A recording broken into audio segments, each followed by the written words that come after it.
Rongo ki te tangi a te korimako. Kōrero flowing a te hoka force. Kaupapa relevant, kaupapa out of bounds. Kaupapa exigent, kaupapa paramount. Nā ko nā whakapiri mai ki te kaupapa tino whakahira hira. Whakarongo pi kari kari mai. Hare hare mai, o Taringa hare hare mai. We gotta gather up close everybody. Gather up close everybody. Kani move that body. Kani move that body. E ngā maruwehi, e ngā maru tuna. O ihi mā, o wana mā, o wehi mā, tarawake nei. Tutu ai te puehu ki te papatū waiwai, taumā heke heke, o te motu ki te Matatini. Engari, i tēnei rā, anei a Taringa, ko hoki mai. Arā, ki te whakatutu i ngā kōrero o te wā, e ki ake ai au katu te ihi katu te wana wana. Hirungai te rangi, tuhi honei. Tuhi honei. Hei! Hei! Kia ora tātou. Kia ora tātou, tēnā tātou. Tēnā koe Kahurangi. Ai, tēnā koe. Ai, kōrua ko te puaheiri, kia ora tātou. Kia ora tātou. Ai, ko hoki mai. Ana. Ko hoki mai o tira e te iwi e rere ana ngā mihi kia kouta and you can hear e wana ana. Ai. Nā runga i te mea kua tata atu ki te Matatini. Hoi anō tēnei te mihi ake kia koutou. Me te tūmanako, i noho haumaru no koutou no tātou e karawhiu ana e tāwhiri mātea. Tika. I ngā rangi ka mahu e nei. E noho ora ana koutou ko koutou whānau me ngā kāranga maha. Huri no te motu o tira te ao, ko Taringa tēnei mihi nei, and I'm coming at you from Takutari. Still in the bustling metropolis. Kei te purutanga Māori, te puaheiri, tēnā koe. Ai, kia ora. Ai, kei roto. Te pāwhakawairua, tēnā koe. Ai, kei roto i te kōpū hau o Apakura, e mihi atu nei. And Kahurangi coming at us from Te Rotorua Nui a Kahu. Morena, kia ora tātou. Te mana te iwi, tihe Māori ora. Hei au wehi. Te arawa, oh, that's a classic. Ai. And nā mihi nui ki a koutou, te wai, te māngai pāho, irirangi te motu, tēnā rawa atu, koutou e manaki mai nei, tautoko mai nei i a Taringa. Coming at you at te iwi, under the auspices of te wānanga o Aotearoa. Kia ora. Duits. So, e te whānau, pewhia ana ngā piro piro? Ai, e pai ana. E pai ana. Ai, e rongo ana i te hi, i te wehi. Ai. Yeah. Te wehi te wana. I oho pai mātou ko taku whare i te ata nei, aha ko te karawhiunga Kia ora. no ngā o te whenua e tāwhiri mātou, i pai. O arohana ki te nei, ngā whakāhua. Ai. You know, I'm very grateful that we were able to have a hot shower this morning, and you know, I know that's he mea iti noiho tērā, engari e kite anau i etahi o ngā rohe nei e karawhiua e ngā haupū keri a tāwhiri mātea. Tika. Ai. Pono, te tai rāwhiti, te tai tokerau. Ai. Ana koera ngā whānau, ngā iwi a Māori. Ne, Ai, e noho ana ki e rā kāinga. Ai, ko rātou te ika, ngā ika o enei karawhiunga. Tika. Enei. Koe nā heri te tonu te karawhiua o te tai rāwhiti e nei marama ka mahu e nei nira. Ai. It's like, wow. Yeah, and then, you know, ka whakaro ake, o me pehara, me aha tātou, me kaha ake tā te kāwanata, all of it. I mean, there's a whole nother podcast i te whānau, ho e no. Come, yeah. Tika. E whakaro ana. Me te whakaro hoki ke o tātou whanaunga e whakapororia ka tonu ana mo te kapahaka, mo te Matatini. Oh, bruh. You know, tēnei taimahatanga anō, kei runga i a rātou hoi no e oke tonu ana. Tika, i te kōrero ki tētahi, I said, man, this has got to be the hardest Matatini in the history because, you know, we've had to battle COVID, we've battled like cancellations of te Matatini, groups pulling out, I've said COVID, and then now a cyclone. Ai. So yeah, it's like the minute we get on that stage and we're all together at te Matatini, it's just going to be beautiful because of the things that we've all had to go through to even get there. Koia. Yeah. I'm feeling the hype for it. Aye. Because of the tribulations that our iwi have to go through. And because, you know, and it's like, why do we do this? It's like, you know why we do this. Hea tāhua. But e mihi ana ki ngā kapa me ngā kaihaka katoa, you know, even for us, we show up to practice, we do COVID tests, but this is the norm now, this is part of our new thing, but all of the outside factors that are impacting kapa to even be able to be at te Matatini is significant. Nā reira, e hikaka ana, e mihi nui atu ana ki ngā kapa me ngā kaihaka katoa. and exciting. Ai, very. Koina, and of course, we all know i te mea tāngata kapahaka tātou, i muri i te kapahaka, ko ngā kuki, ko ngā mātua, Koia. ko ngā kuia, karaua, Te hāpai o. te hāpai o, ngā kaituitui, kākahu, all of that. Tika. And, you know, as Auntie Munch used to say to me, boy, when you take that stage, everybody only sees 10%. 90% is already finished. Kuna te reo na kōrero. Tika, though. But e tika. You know, that's the Aye. 10%, which is the 10% Tika. which gets judged. Ai, the arrowhead, the spearhead. Koina. E ne te whānau, koira te aronga o tēnei kupu. Ai. No tātou e tata ana ki te Matatini. Ko te reo o te kaiwhakawā. Meki, ko te reo tonu o te kapahaka. Ai. Kia ora. Engari, ko te reo, ko ngā kupu rānei e whakamahi ana e ngā tiati, e ngā kaiwhakawā, and a new word that's come up over the past 10 years is kaiwhiriwhiri. Kaiwhiriwhiri, ai. Yes. Kaiwhiriwhiri. Hea hai pērā ai. Hea hai kāre tātou i te whakamahi te kaiwhakawā. And... Kāri paingia e etahi ki a tērā hunga he kaiwhakawā. Ka mētai, kāre te te whakawā i au. Mā te atua nake a hau e whakawā. Mā te pene. Yeah. So, kaiwhiriwhiri actually means chooser. Ai. But, you know, pai tonu ki au te kupu kaumātua rā tiati. So, you know, Ai. a lot of our tērā kupu mino. And yes, kāre roa, ka tutu te puehu. Ka tutu te poehu, ai. Ka tutu te puehu, and e te iwi, koe rā te kiwaha. Te kiwaha. So, koe rā te kiwaha e te iwi, tutu ana te puehu, tutu te puehu, and arā o nā rā weke hanga. There are ways you can manipulate this kiwaha. Ai. And te nuinga o te wā, ko te kiwaha nei, e kōrero ke ana mo te riri. Tika. Kōrero ana mo te riri, mo te hu nei nei. Te hu nei nei, ai. Te hu nei nei, kaua ko sha nei nei. Me te puku o te rai. Ai. So, you know, like, e hoa, te hui na pō, tutu ana te puehu. You know, the hui last night, it was all on, meaning, you know, we got a bit angry guys at the hui. Tutu ana te puehu. And, you know, you use it as a stative. So, tutu ana I ai a te puehu. Ai. He stirred the dust up. Ai. And if you ever do a haka on dusty ground, and if you came to the 150th commemorations of Oraka, it was a hot day Ai. back in 2014, and we had about 2,000 people converged at Orako, and then the pōwhiri crew was a good 300. And we did the haka peru and whakatū waiwai. Yes. And tutu ana te puehu. It was amazing. Tutu ana te poe, ai. Tutu ana te puehu I a koutou. Yes. Pono. E ni kitea marikatia e au te whakatinanatanga o tērā kiwaha. Ai, kia ora. Tu ana te puehu. So, you could use it as standalone nira. Ai. How would you use it as a standalone? Like if you were to just say tutu ana te puehu. Or I tutu te puehu. No? Oh, tai atu au ki te pōhiri I tērā wiki. Oh, I tutu te poehu. Ka pai. Yeah, went to the pōhiri last week and geez, there's a, I don't know, I want to say a dust up. I was... Yeah, Not yeah. a physical hoinoe, it could be That's a physical old dust school. up. That's an old school one. But geez, it was on. Yeah, went off. It was on.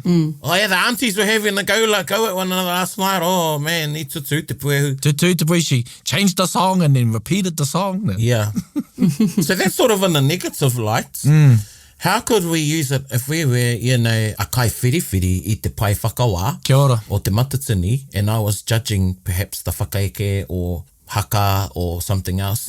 How could I use it in one of my comments as a positive? Te rapa mehem ko te kapa ko te wakahuia. Tutu ana te puehu I a koutou I a te wakahuia. Ai. Ka pai. I'm sure they will. Oh, it's going to be, you know, erikari kāna. It's a bit of a home ground for them too, so you know, yeah. Oh, ka hoki ngā mahara ki te taurua mano mārua. Ai. Taka para far out. The crowd was just, you know, I can remember everyone's hands up. Ai. Mo te iwi moke. Ai. Ai, kia ora, kia ora. Yes, I'm sure they'll be bringing it there. And then i riro I a waihirere. Yes. Wow. But you know, you go back ka mātakitaki na ngā rikoata and waihirere were just faultless. Absolutely. Ai. And I'll tell you something, taku māma, kare e haere ki te mātakitaki ka mātakitaki a mā te pauka whakaata. Every year she would write her first, second and third. Aye. And she'd stick it on the fridge, you know. And then we'd come home and ki te iwana kōwhiringa. And my mother picked first, second, third. She was a big Wahirere fan. Yep. And I said to Mum, how koe kōwhiri, you know. And I'm thinking, my mum was sort of I tērā wā the same generation as the judges that were judging. And that was the year you did the mōtetea, ne? Yes, koira te tau Kahurangi I tohu ai au. E ngā pō rāwa ko pīmia māku te waiata koraua e tito. And it was my honour and privilege to do so. Hoi anō, tērā kōrero tērā, I muri mai I te prize giving, maybe, I think it was when we had a catch-up, I think the group had a bit of a get-together. And ka pātai mai a ngā pō ki au, hea o ku whakaaro ki e tai o ngā kōrero a ngā tiati. And in particular, a comment made by Tāpou Te Mara, because he was one of the judges. And he said, ko te atua ki runga ko koutou ki raro. So vague, eh? Yes. And they got 99. Ai. Engari, pirangi a ngā pō, I pirangi te mōhio, where did that other mark go? Yes. I think, and that's why he asked, and I said, wow, ki oku nei whakaro, e mea nei kei reira te atua, e noho ana I tana tūranga, ko te wakahui a tā koutou mahi te mōtetea, kei raro paku I aia. Aye. Yeah, so you were just below being the apotheosis. The Lord above and te wakahuia close to divinity. Yes. Or a step away from divinity. Beautiful, tērā. Yes. But, you know, that was a style of koina te aho o tāpou. And a koa nei pē, kei te whakarongo mai koe te pāpā mau e whakatika mai whakahe rānei. I aku, I engari koene o ku maharatanga, but e te whānau, I te mea, kei konei a Kahurangi. And Kahurangi, Ai. he mōhio koe, he mātanga koe ki te poi. Aye. Tēnā koe, tērā me. Ana, kei roto I a koe ngā pūkenga me ngā pūmanawa o tō whaia. And she was an exponent in her time, and she is still talked about. Ai. With her expertise and the beauty, and not only your mother, but tō kapa, Ngāti Rangi Wewehi. Me, you know, kia ki ake, ngā kapa o te arawa. Ai, kia ora, tika. Kei a te arawa tana āhua ki te poi, and of course we had other groups that have come with their style, but again, have brought expertise. E pirangi anau kia kōrero mai koe mo te poi. Ai. Kia ora. Mō mohiotanga ki te poi, and perhaps ētahi o tirohanga a kaiwhakawā nei, e pāna ki te poi. And yeah, mā māua ko te puaheiri koe e... E tātā kāu. E ui, e ake rānei te kōrero. Ai. Oh, no, he tino mihi tērā e hoa, and you know, anei a hau e whakarongo nei ki a koe, and ko koe te kaiwhakawā matua o te hato tūranga ki te Matatini anō? Ai, kaiwhiriwhiri matua. Kaiwhiriwhiri matua. Kia ora. Kaiwhiriwhiri matua. Hoi anō, e mihi ana ki a koe me rā kupu ka hokinga mahara ki taku māma, and I feel so blessed and grateful to have been raised in that. You know, it's such a... Obviously, when I was growing up, it was kind of just the norm. I would wake up and I could just hear poi beats going off, and we would be driving anywhere and Mum would have poi in the car, and it was just everywhere I went. Aha kua haere ki here. And Mum was such a perfectionist for her craft. I would guess that the poi was her speciality. Craft pie. And she was really particular about ensuring that she gave it the mana. She was a stickler for ensuring that mea tāhua, engari me hāngai tonu ki ngā kupu me te ia o te waiata.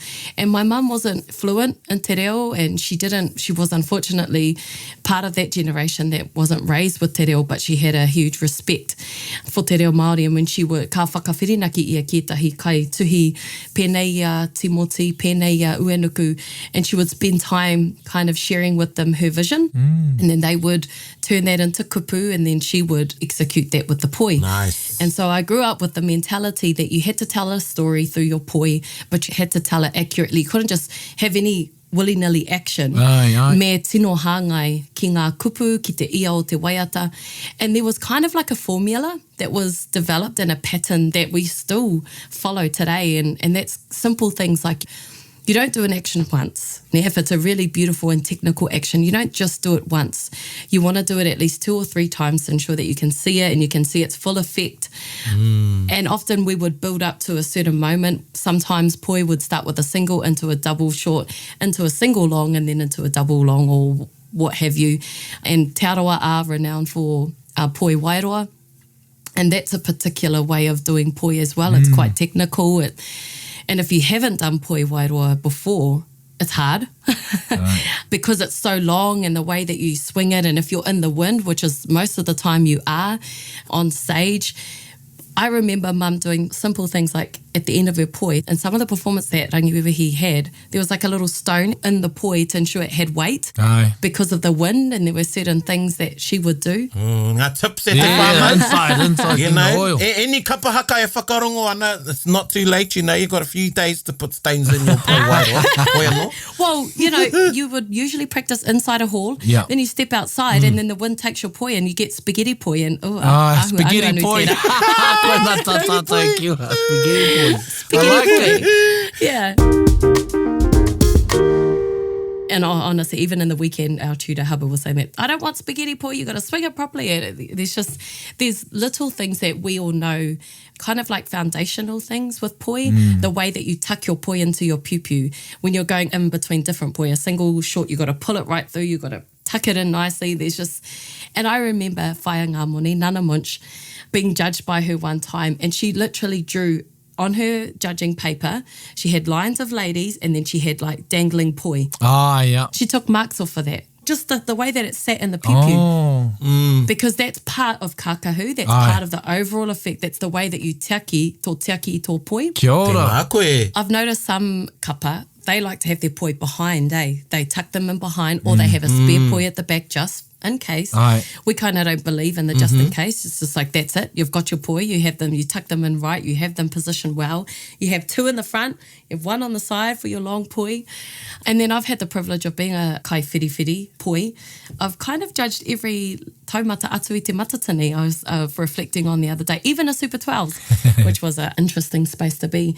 And etahi o ngā mea ka tatirohia e au ko te āhua, ko te pako o te poi me pako ngātahi, me rere ngātahi. Kia ora. Kia ora. So koina tō comment ki te me pako ngātahi ngā poi? Ai, ka whakarongo ahau. Yeah. I te me koera te reo o te poi ne, ko te pako o te poi. Ko te pako. Pono. And you know, it's hard not to kind of, e he uaua kia kaua koe whakawhirina ki tō momo taira, ki tō momo ki o tika ngā poi. But I try and think whānui, because it's unfair if I'm coming just purely from a Te Arawa perspective. Mena rānei, kei te whakawāhau I ngā poi, I ngā iwi o te motu. So you really have to have that mindset as well. And so try and just start with the basics of mena rānei hāngai ana ngāri ngā poi ki ngā kupu, e rere ngātahi ana, mai tētahi taha ki tētahi atu. And one thing that we like to think of is like the length of your poi. We like long poi so you can see the full effect. What I've noticed in recent years is a lot of our kapa are holding their poi a lot. E ne hara I te mea ka whakawā, ka whakahe rānei ahau I tērā, engari ka tuku au I etahi kupu, aki me te ki. You know, tukuna kia rere. Mā te aha I te ki ake I tērā. Koira te, you know, that's why you've got it in your hand. It's got a rope on it for a reason. Tukuna. And let it tell its story. But I think finally, I know kua hua pahu ahau, but finally Mum she was very thing about the woman. This is the domain of the wahine. Ne, me wahine tō tū, do it with beauty and grace. Kia ora. Ai, koira etahi whakaro e hoa ma. Tēnā koe. Tuahine, you know, apart from the impressive dexterity that's on display, another thing that really gets me is the footwork. Kia ora. You know, are you mindful of footwork? Or, I mean, you'd probably it's probably a fluent thing to you, but where does the footwork come from? Or how do you implement that in the poi? Pai tērā pātai e hoa. When I reflect on some of the things that I've said in my judges' comments in the past, ki au me whakakorero koe I tō tinana mairunga ki raro. Te āhua o tō kanohi, the way that you tell the story, by the way that you pukana, you smile, you know, you tell the story through your faces, but right down to your feet. And sometimes it can look like your feet are going in the opposite direction of your body and, you know, it has to flow. Yeah. Like a rhythm, like there's a rhythm to the way that you use your hands and then there's a rhythm with your body. Aye. And we're quite big too on the way that you takahi with your poi. And you shouldn't always be stationary, but I really, ka mihi au kia te wakahuia, they're quite... they do like nice little aerobic moves with their poi, but it's... Yeah, they got some. Oh, it's impressive. Pēnei hoki te whānau a apanui, he momo kawe kei roto i tā rātou whakakupu, whakakōrero i te poi. It's beautiful and you can see those dynamics in the different kapa. For us, we're big on technicality and the skill factor when it comes to poi. So you want to be able to see some real technical moves so that you can be impressed by that. But that, yeah, you're right, it is the way in which you move your hands and your feet because they should complement one another. Kia ora. Yeah. Kia ora.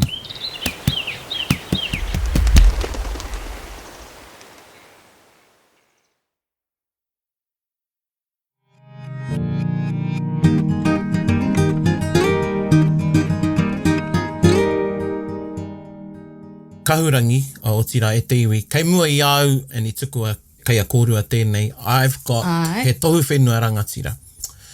And kia mohi mai koutou, this is like a judge's compendium. Pai pera. Ai. And kei roto e tehi kupu hei arataki I te kaiwhakawā. He kupu e pāna ki te kapahaka. And this was put together over 13 years ago now. I can't remember the first time it was used. But there's some really cool kupu in here. And first you've got everything sort of separated onto each item. Me tehi kōrero āwhina I te taha. For instance, for the mōtete, just to read a couple. Ngā pai aru ārahi. Kau e tū nene hawa. Kia iho nui. Kia tangatanga. Kia rongohia te ihi rangaranga o tama wāhine. So that's the voice of the woman and te kororangi o ta matane, which is that. Kia ora. Le tanguru. E pātō hau. I roto I te mōtete. But I'm going to go to the poi. Ki tō wāhanga a Kahurangi. And I think I kōrero, I kapi a koe etahi o enei kōrero. Tuatai e pāna ki te reo. Ko te reo te pautoko manawa te mātā puna. And I thought that was beautiful for you to share the process that your mother went through when composing items that she was a part of the vision and the composition to make sure that the composers understood what her vision was. Because I know etahi, ka haere noi hoki te kaitito and can you wrap me away a Taringa? And they've just pretty much got free reign, you know? Yeah. Ko pēra e tahi ki a koe? Te rangi me ngā nekehanga katoa. Ehara. Engari, you know, I te mea ko tō māma, tana whanaungatanga ki te poi, he tohunga ia, ka mutu, me whai wāhi ia kia mōhio ai te kaitito ki tānei whakaro nei e wawata nei mo te poi. Pono. So that's all in there, and I know Rangiwihi were sticklers on pronunciation and enunciation and articulation, no reira ke reira katoa, and now we've got come to te tū, and there's some interesting words in here. So, I kōrero rā koe, kei te hāngai ngā ringa o te poi ki ngā kupu, kei te pai te rere o ngā whakairoiro poi. Pai tērā. Yes, that's nice, eh? So, how tō would that be poi embellishments or actions? Actions, eh? Ai, ko ngā āringa, ana ka hoki au ki te whārangi. 21, if you were following along, if you have the privilege of having one of these copies. Ana, ko te whakamāramatanga, ngā huringa, ngā rerenga, ngā patu-patu, ngā neke-neke o te poi. And an example of using that, e kōrero mai ana te poi I runga I te atāhua o ōna whakairoirotanga. Nice. Yeah. Cool, eh? Yes. Now, koe nā ngā e te iwi e whakarongo mai ana, koe nei ngā mahi a te kaiwhakawā, a te kaiwhiriwhiri, a te tiati. He āta whakamārama mā roto I ana kōrero whakahoki ki te kapa. Kia mohio ai rātou ki ngā mahi papai, kia mohio ai hoki rātou ki ngā mahi me whakapakari. And, you know, I kōrero tie koe etahi o era kia kotahi te pako, and it's here too. It's here too, yeah. Yeah, I just see that. Yes. Te rere kotahi. There you go, look. Great. Kia kotahi te pako o te poi, and really, that rhythm, the beat of the poi, the sound of the poi, he rite ki te, well, he reo tō te poi. Mina ke ne Auntie Munchi speaking about the rhythm of the poi. The rhythm of life is poi. Rhythm of life, yes. Yes. He pērā I te, anyway, ata kare pirangi ki a rangirua Yeah. or ororua. Ororua. You don't want these two conflicting, and, you know, if a poi is out of beat, he rangirua, he ororua. Ka rongo, you know, if your ear is tuned to poi, really, ka rongo koe. There's just an overall sound that comes out when there's a beat that's created with the poi, and if you hear just one little out, you're like, oh. Ana. And you've seen times, when kapa have been thrown out a bit, where they go out and they come back and sync. Yes. Then you can tell the performers, some of them are looking sideways, and you're like, hey, what's happening? Actually, ki konei kōrero ai ahau I tēnei. My mum was always clear too that, you know, in some judging systems and competitions, you will have judges that will say, oh, well, who's going to be responsible for taking marks off if a poi drops? Aye. Oh, that's a good one. Yeah. And this has not been cleared up. Yes. Kia ora. Kōrero. Yes. Kōrero tuhine. A lot of the kapa around the motu are going, oh, man, you worry about a poi dropping.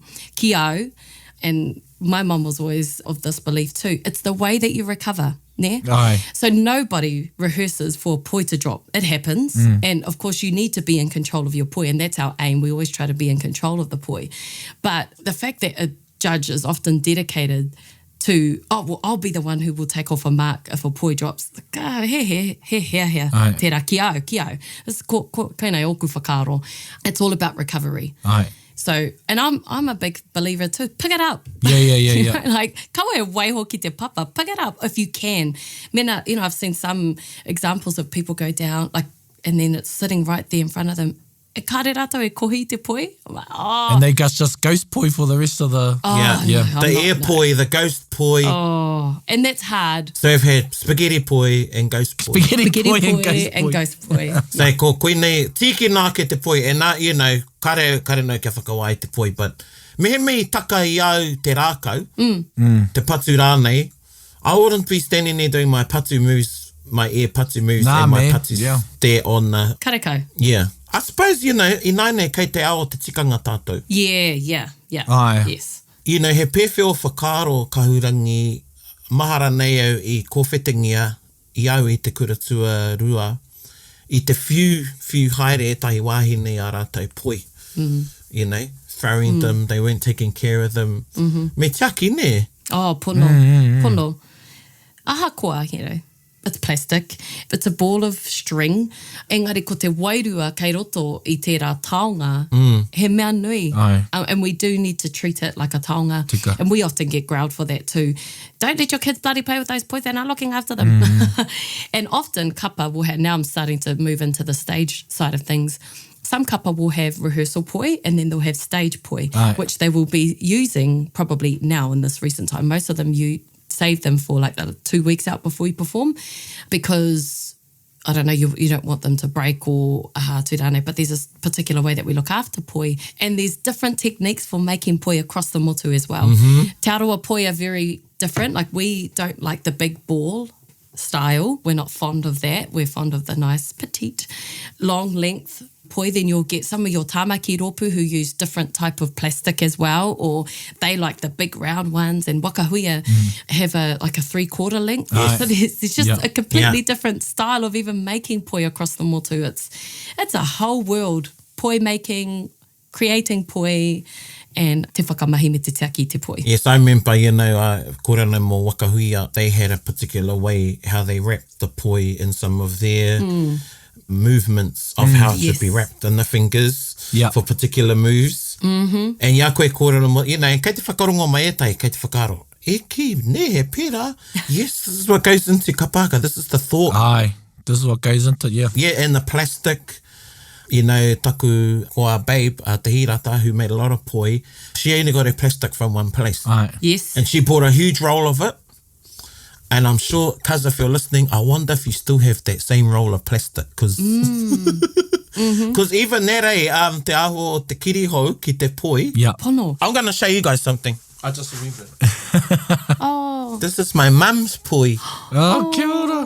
It's from 1960-something when she was in the Māori Women's Welfare League. So I'm just showing te poi raupo a taku māma. It's falling to bits and everything, but he taonga. He taonga. Absolutely. Oh, that is beautiful. Yeah. Thank you for sharing that. Yes, if you could, it's lovely and brown. It still looks, yes. It's little. It's a small poi. Yeah. It's not a long one. Ana. Yeah. whiwhio whakaro ki ēnei kōrero I roto nei, you did talk about them.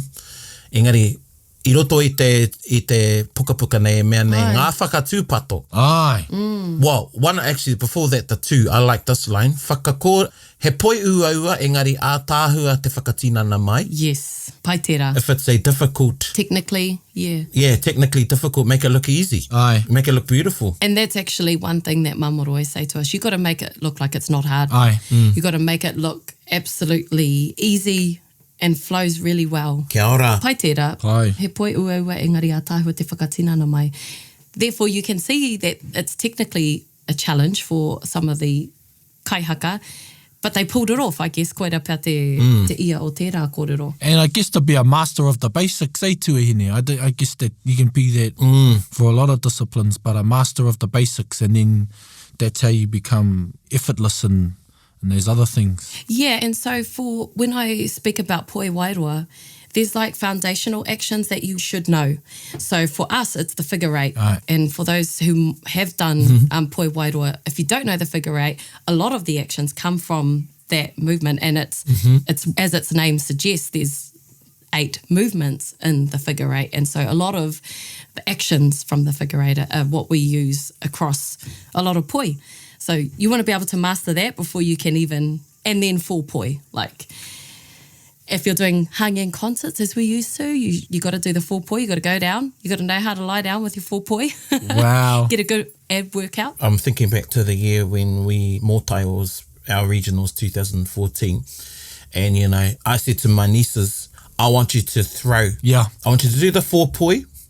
And I want one of those poi to be let go, and I want you to catch each other's poi. E koina tako kōrero ki aku karangata māhine. Ngā manly sisters. I'll tell you what, our secret, koutou, every practice they did it at, they never once got it. Yep. Spaghettis and ghosts all around.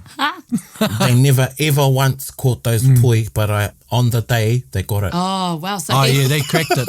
I eke. Jeez. I eke. Me whakapono nui Yeah, tēnā. yeah. If you guys did it quick and you were still like, no, that's a risk, Nah, eh? I was like, haere tonu! Yeah. Nah, it was.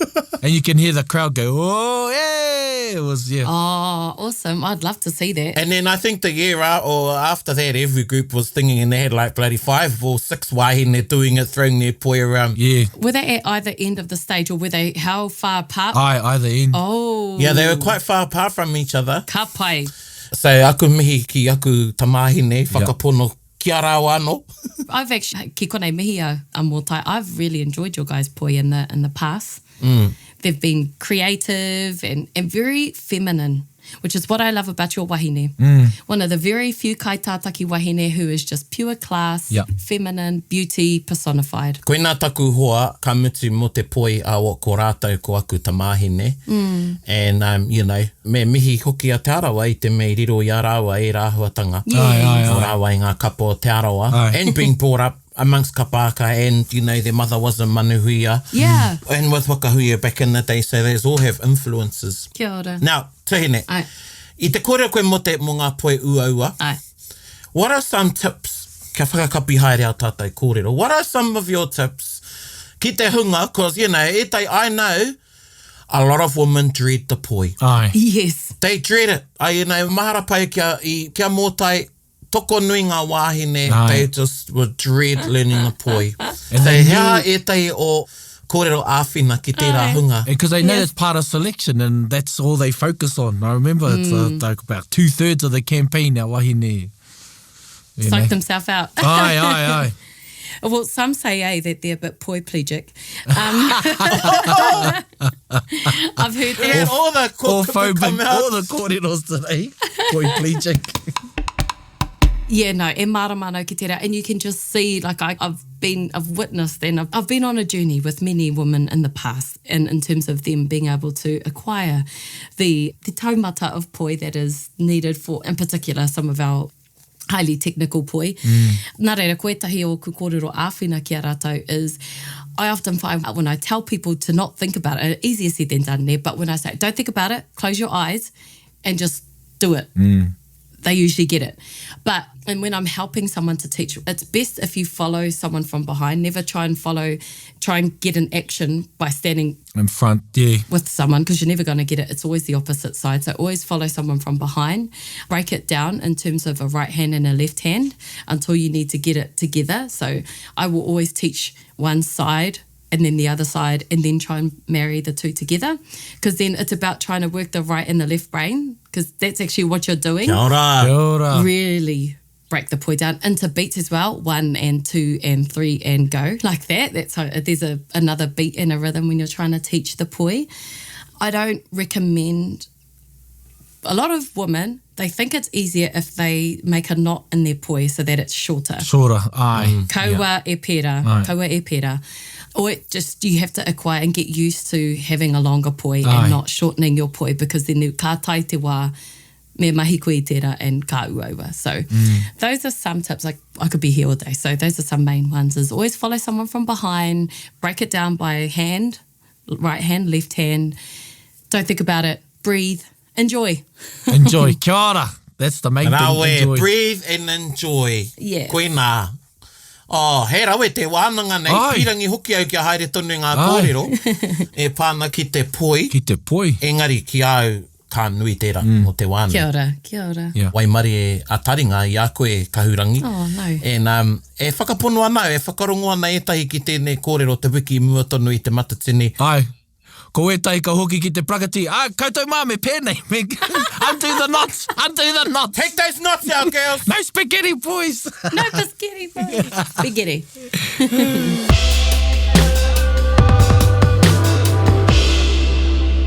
I runga i tērā, I think, we should have a poi for our waiata te wiki. Tika.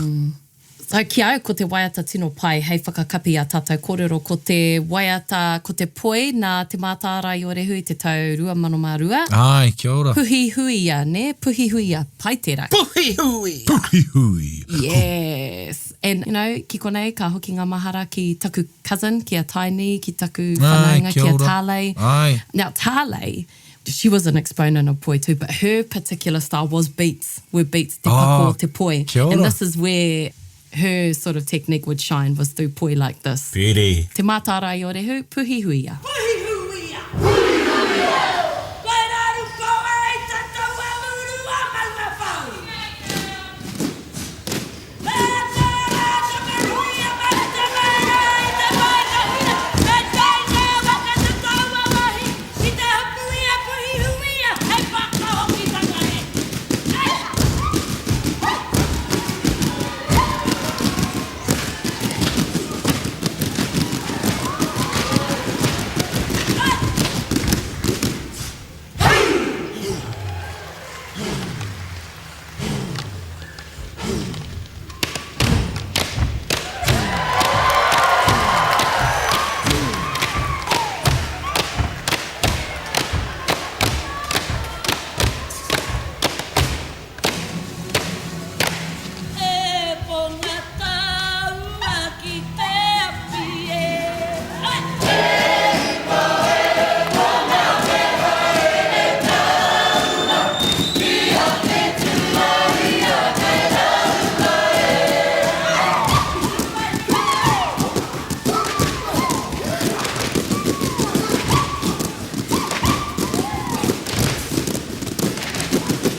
I remember that was on repeat for 2 years. You know how you got your repeats for 2 years until the next Nationals, next Matatini? That was one of mine. Yeah.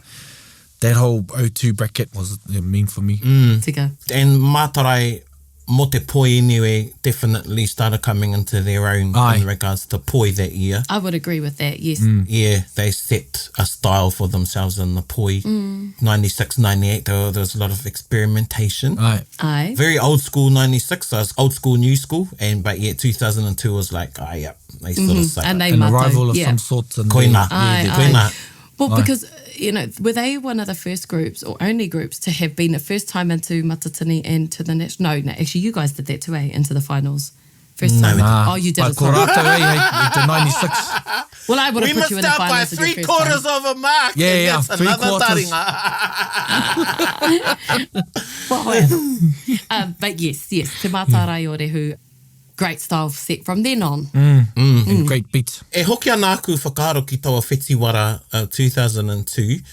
I watched every group. Wow. That year, I sat in the crowd and watched every single team. What a hearty. Yep. And I made my own little notes on the side. But just saying, e mihi ana ki ngā kapa katoa. Nō tātou e tata atu ana ki te wiki o te Matatini.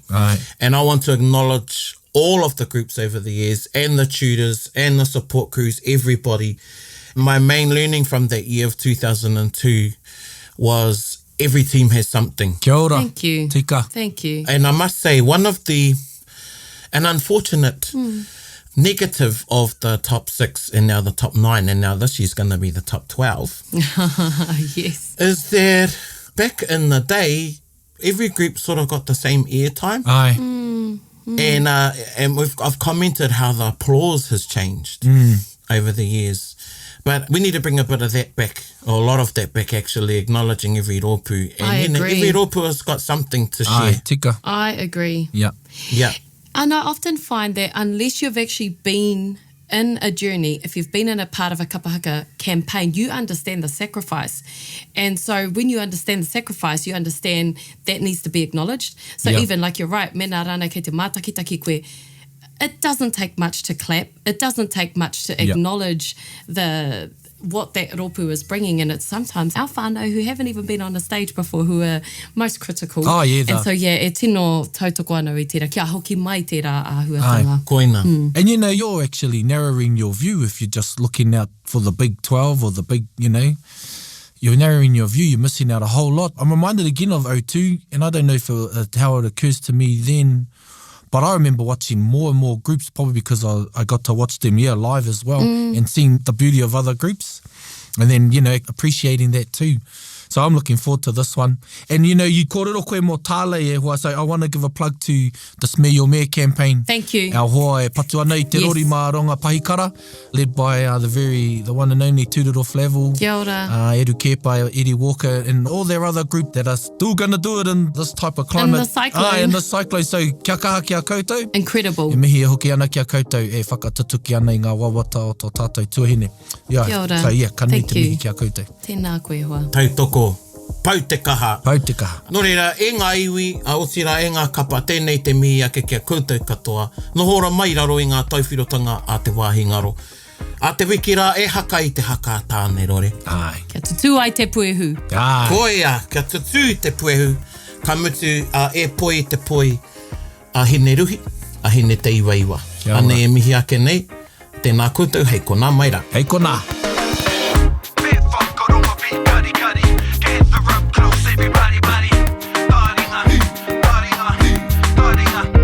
Tahuri mai ki yo, whakarongo ki te tangi a te kori mako. Kōrero flowing at the hook of force. Kaupapa relevant, kaupapa out of bounds. Kaupapa exigent, kaupapa paramount. Nā ko nā whakapiri mai ki te kaupapa tino whakahira hira. Whakarongo pi kari kari mai, hare hare mai. O Taringa hare hare mai. We gotta gather up close everybody. Gather up close everybody. Kani move that body. Kani move that body. Taringa. He mea tuku nā te wānanga o Aotearoa, ā, nā te māngai pāho me irirangi te motu I tautoko. To listen to more episodes, search for us on your podcast app and subscribe, or follow us on Instagram and Facebook. Taringa. Whakarongo mai.